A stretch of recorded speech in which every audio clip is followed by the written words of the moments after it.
السلام علیکم ورحمۃ اللہ وبرکاتہ نحمدہ ونصلی علی رسولہ الکریم اما بعد فاعوذ باللہ من الشیطان الرجیم بسم اللہ الرحمن الرحیم رب اشرح لی صدری ویسر لی امری واحلل عقدۃ من لسانی یفقہوا قولی رب زدنی علما رب زدنی علما رب زدنی علما اللہم انا نسألک علما نافعا اللہم انا نسألک علما نافعا اللہم انا نسألک علما نافعا آمین یا رب العالمین۔ الحمد للہ الذی تتم الصالحات، اللہ اکبر کبیرہ والحمد للہ کثیرہ وسبحان اللہ بکرۃ واصیلا۔ امید کرتی ہوں کہ آپ لوگ صحت اور ایمان کی بہترین حالت میں ہوں گے۔ آج سے ہم انشاءاللہ تعالی سورہ بقرہ شروع کریں گے۔ بسم اللہ الرحمن الرحیم۔ شروع اللہ کے نام سے جو بڑا مہربان نہایت رحم والا ہے۔ الف لام میم۔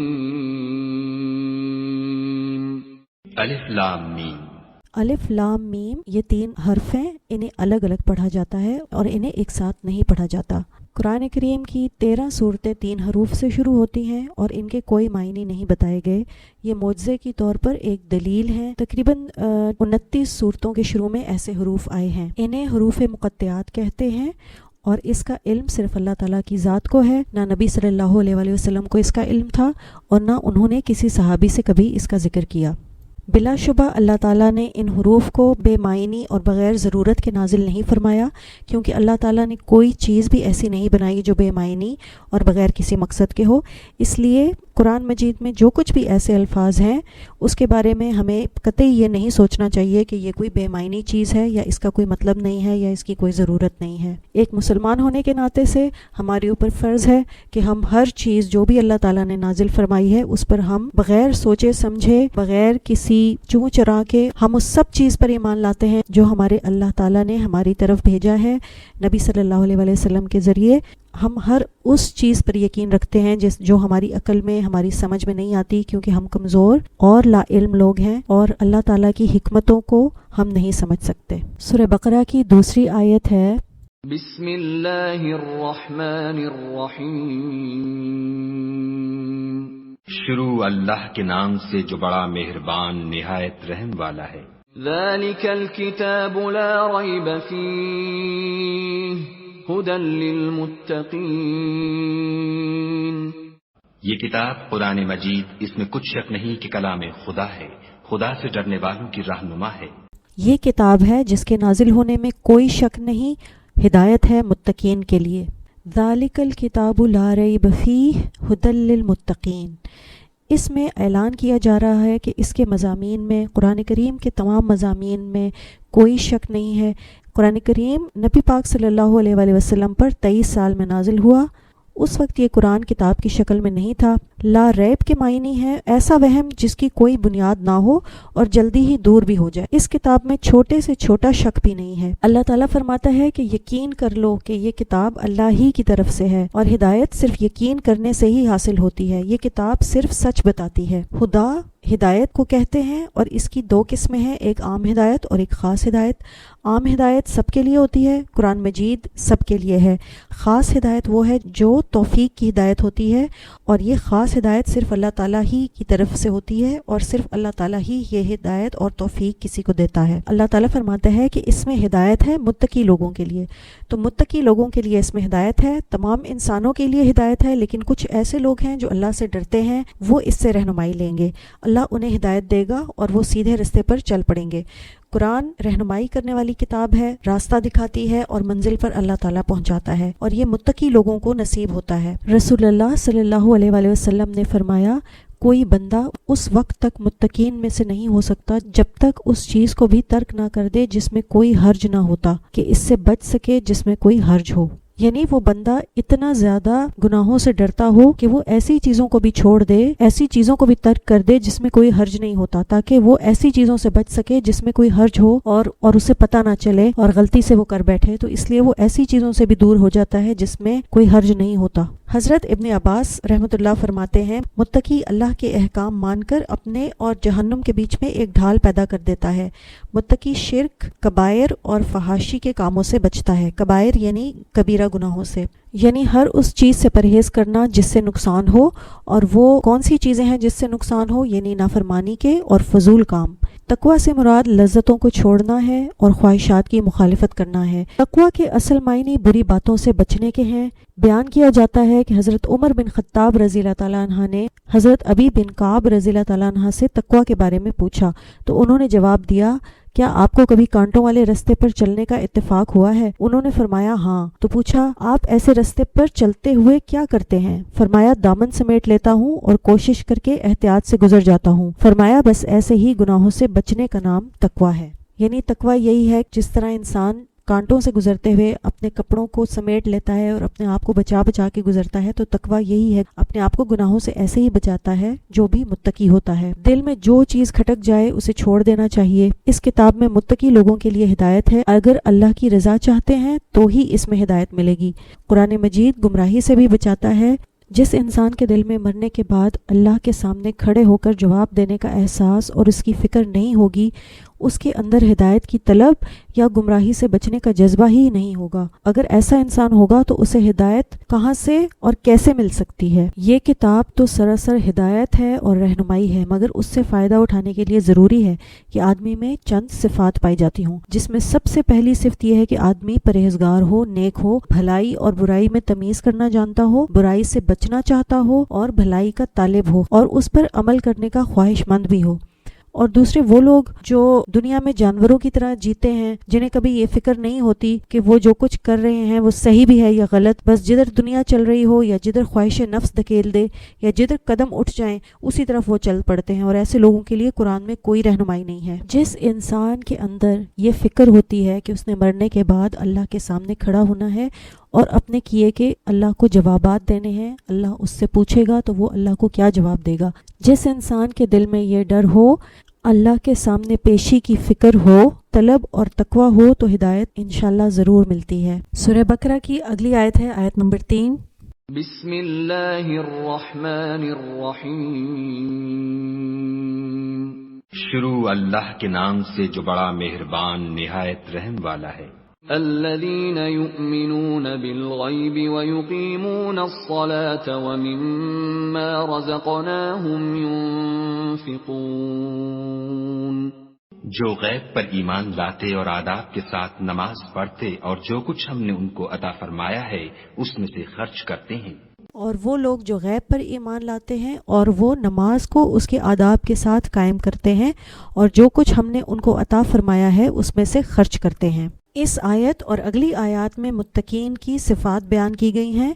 جو شخص متقی ہے اس کی یہاں پہلی صفت بتائی گئی ہے کہ وہ جو بن دیکھی چیزوں پر ایمان لاتا ہے۔ الذین یؤمنون بالغیب، وہ جو ایمان لاتے ہیں غیب پر، یعنی بن دیکھی چیزوں پر۔ ایمان کہتے ہیں تصدیق کرنا اور اقرار کرنا۔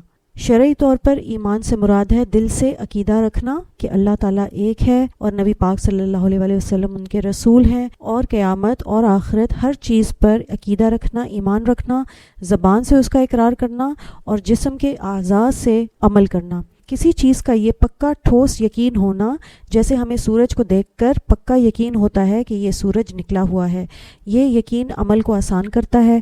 یقین پورا ایمان ہے، اور ایمان کا تعلق غیب سے ہے۔ غیب سے مراد وہ تمام حقائق ہیں، وہ تمام باتیں ہیں جو انسان کی عقل سے باہر ہیں، جو اس کی عقل نہیں سمجھ سکتی، جو کچھ وہ دیکھ نہیں سکتا، جسے وہ چھو نہیں سکتا، مثلا اللہ تعالیٰ کی ذات، فرشتے، تمام پیغمبر، کتابیں، آخرت، جنت، دوزخ، یہ سب غیب ہے۔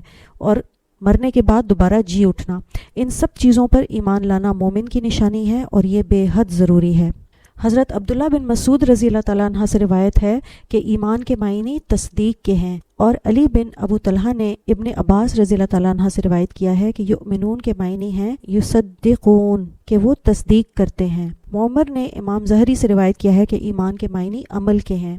خشیت الہی بھی ایمان کے معنی میں داخل ہے۔ خشیت الہی یعنی اللہ تعالیٰ سے ڈرنا، تو یہ بھی ایمان کے معنی میں آتا ہے، جبکہ ایمان عمل کے ساتھ پورا ہوتا ہے۔ صرف ایمان ہونا اور کوئی عمل نہ کرنا یہ ایمان مکمل نہیں ہوتا۔ ایمان عمل کے بغیر نامکمل ہے اور عمل ایمان کے بغیر نامکمل ہے، یہ دونوں آپس میں لازم و ملزوم ہیں۔ اور اللہ تعالیٰ نے قرآن میں فرمایا ہے مگر وہ لوگ جو ایمان لائے اور نیک عمل کرتے رہے، یعنی ایمان اور ساتھ نیک عمل یہ لازم و ملزوم ہے۔ کچھ مفسرین نے ایمان کی تفسیر خشیت یعنی اللہ کے ڈر سے بھی کی ہے، جیسے کہ اللہ تعالیٰ فرماتا ہے سورہ ملک میں، بے شک جو لوگ بن دیکھے اپنے پروردگار سے ڈرتے ہیں، اور فرمایا جو اللہ سے بن دیکھے ڈرتا رہا اور رجوع کرنے والا دل لے کر آیا، یہ سورہ قاف کی آیت ہے۔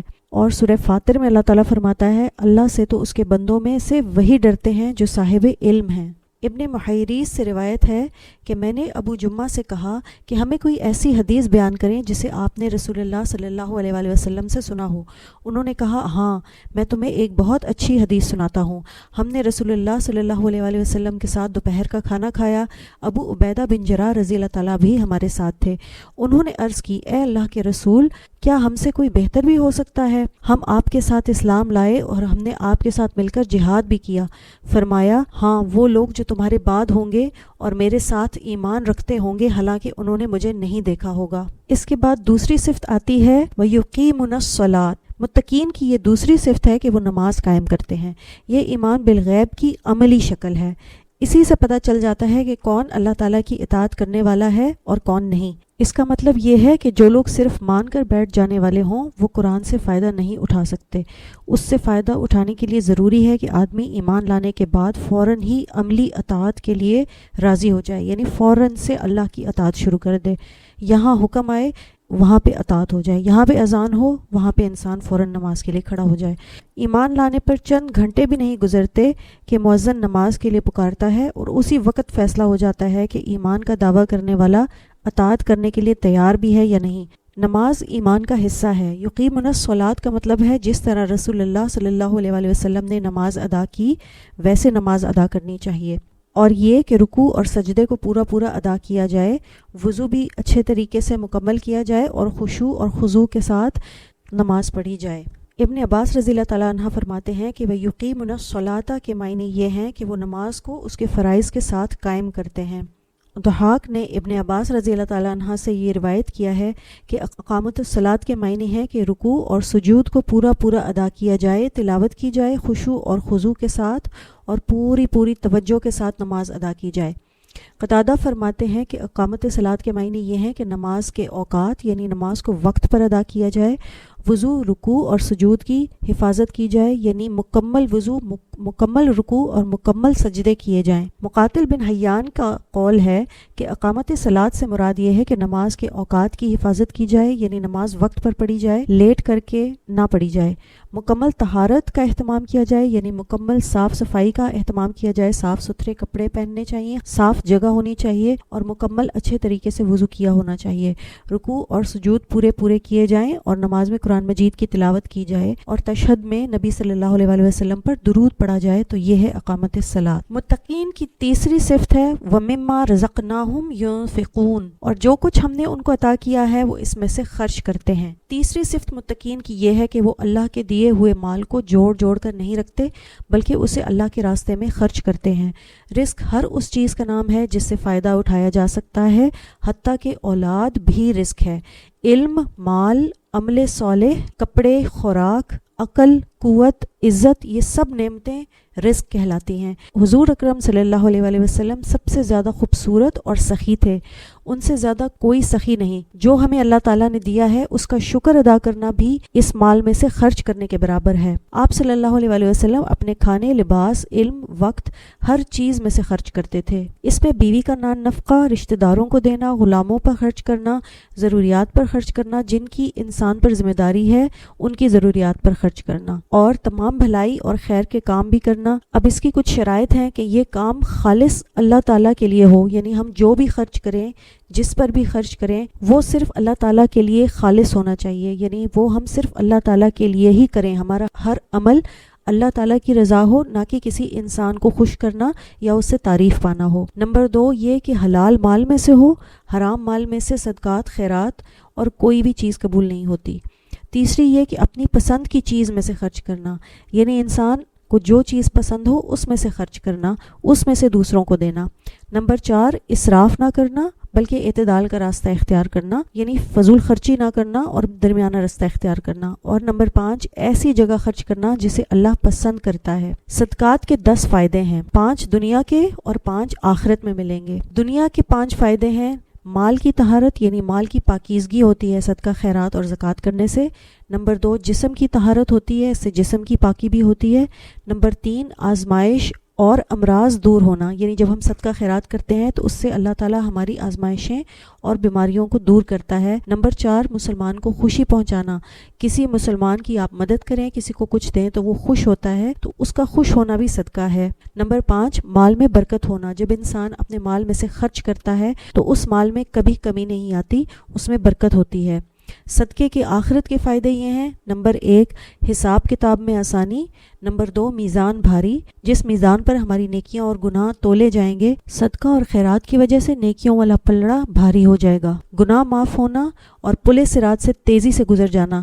اور 5واں فائدہ ہے جنت میں بلند درجات ملنا۔ مال خرچ کرنے والوں کے لیے فرشتے دعا کرتے ہیں، خرچ کرنے میں خیر اور نہ خرچ کرنے میں شر ہے۔ خرچ کرنے سے نعمتوں میں اضافہ ہوتا ہے اور نعمتیں باقی رہتی ہیں۔ نماز انسان کے جسم کی زکوٰۃ ہے اور اسی طرح روزہ بھی، اور صدقہ خیرات مال کی زکوٰۃ ہے۔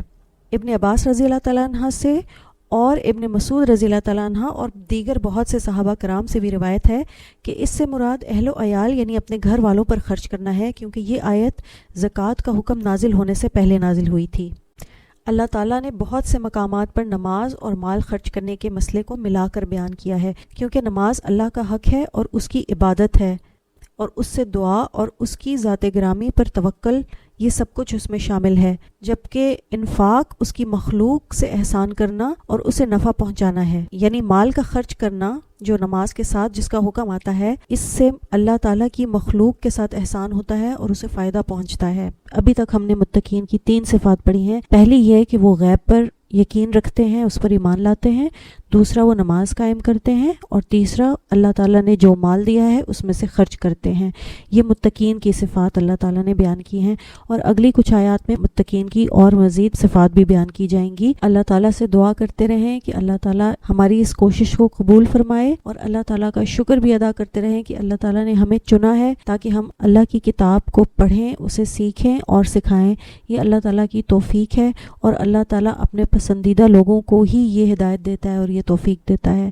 سبحانک اللہم و بحمدک، اشہد ان لا الہ الا انت، استغفرک و اتوب الیک۔ السلام علیکم ورحمۃ اللہ وبرکاتہ۔